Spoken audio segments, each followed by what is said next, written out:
We now take a look at the renewable energy space as a solution to South Africa's coal shortages. And with us is Siyabonga Mbanjwa from SENER.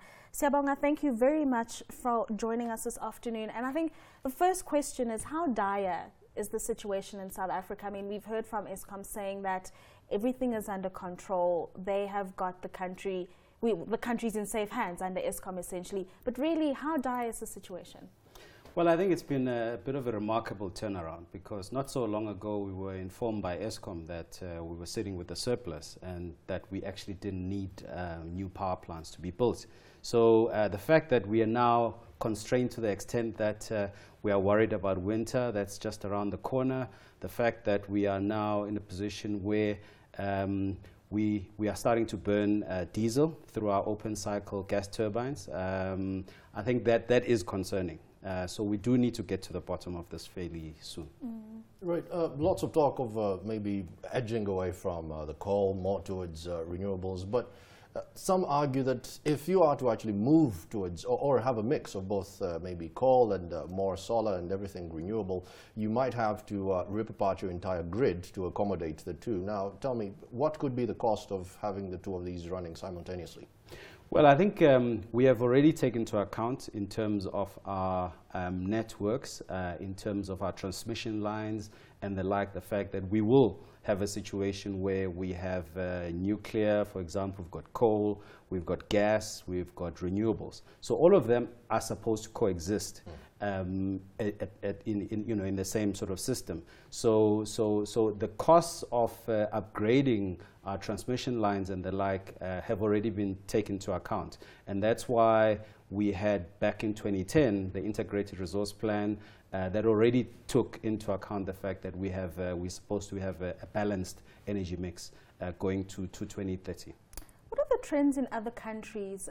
How does South Africa compare on its reliance on coal compared to other countries around the continent who've taken on more and more renewable energy solutions? I think South Africa was blessed with the fact that we've had abundance of coal. So over the years, what we did was then to focus on coal, and we had, and at the time, coal was cheap. However, the world has evolved quite a bit in that we've now realized that we do need to take into account issues around climate change, and we do need to then move away from being too reliant on coal. So what you also get nowadays is cleaner coal. So for example, one of the two power plants that we're currently building, Medupi and Kusile, at least one of them uses this cleaner coal. We have also moved into a situation where about 6,000 megawatts of our total capacity of just over 40,000 megawatts is now through renewables. We are definitely leading. We are one of the leading countries, together with, say, Morocco in the northern tip of Africa. Morocco is rolling out some of the largest solar projects currently. We were in the lead. I think with some of the stumbling blocks that we've had since 2015, we are now second to Morocco. So as far as renewables are concerned, if we get our act together, I think we could certainly be leading in Africa once again. I think one thing that really strikes me for me is because Africa is moving, there's a new sense of Pan-Africanism, this wave that is sweeping across. And that leads me towards the question around a power pool. Now, we've seen the ECOWAS power pool, we've seen an East Africa Community power pool. The Renaissance Dam is generating, what, 6,000 megawatts just in Ethiopia alone. Yeah. And you're looking at smaller countries like Rwanda importing lots of electricity from a bigger economy. And who's to argue that Namibia of this world or Zambia shouldn't be doing the same for SADC with the power pool? Shouldn't we be concentrating in that particular direction? Absolutely, and I think we are already moving in that direction. However, it's going to take a while, especially in the case of Southern Africa. In the case of Southern Africa, you find that South Africa has the largest generating capacity, but also is the largest user in Africa, in fact.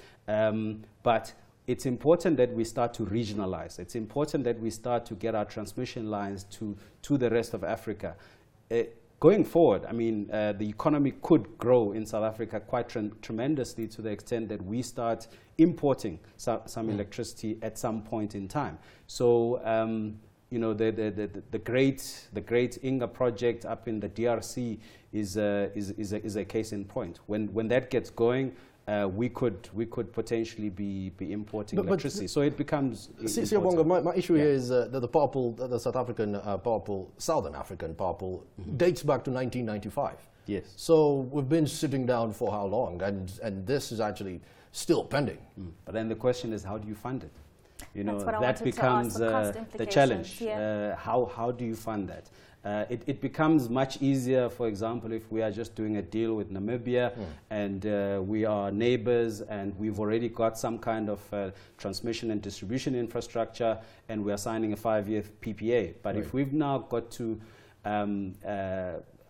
you know, evacuate large amounts of power, let's say to DRC or from DRC, you're talking about a number of countries being crossed, and you know, the current infrastructure would not cope, would not be able to do it without a substantial investment.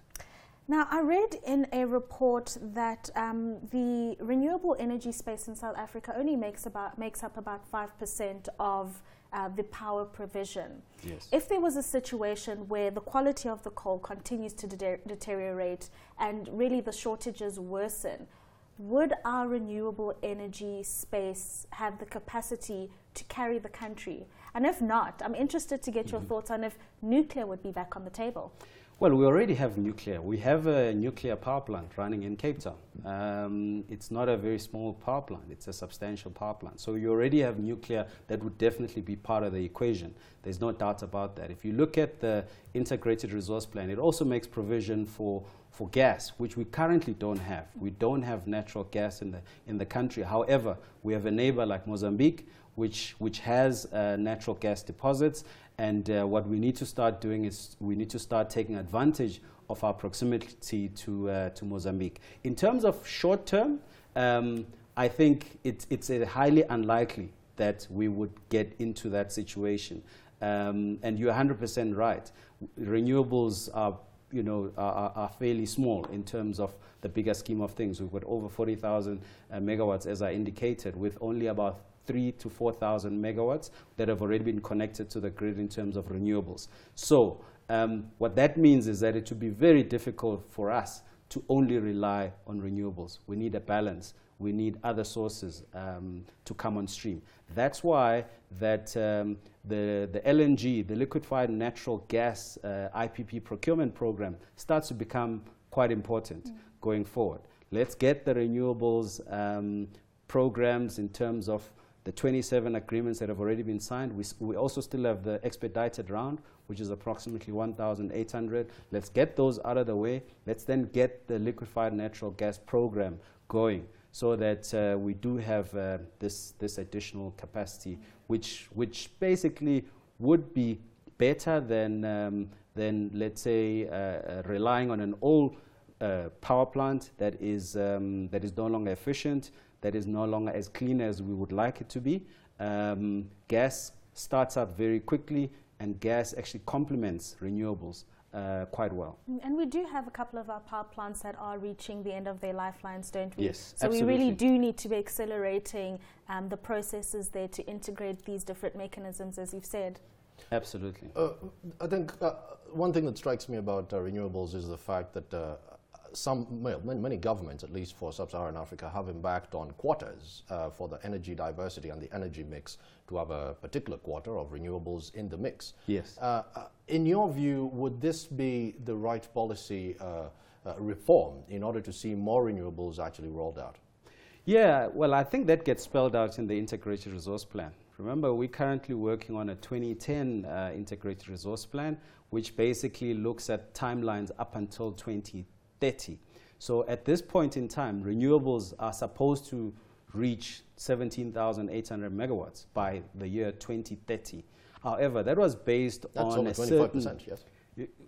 It would be, we would increase our capacity from the current 44,000 megawatts. So it would actually be higher than that. So what we need to do is to ensure that we update the integrated resource plan as quickly as we can, and take all the important factors such as the levelized cost of the technology, etc., and that would then be able to spit out what the mix ought to be. And if you want to call that quotas, then yes, but it does need to be updated on a regular basis. Siyabonga, very briefly, what's your take on President Trump bailing out of the Paris Accord? Sorry, can you repeat President Trump, yes. Bailing out of the Paris Accord. What's your take on that? I think it's a pity because you know, the U.S. is supposed to be taking leadership globally, but I think the rest of the global leaders have been able to see right through that. So the commitments are still there from the rest of the world in terms of the Paris Agreement.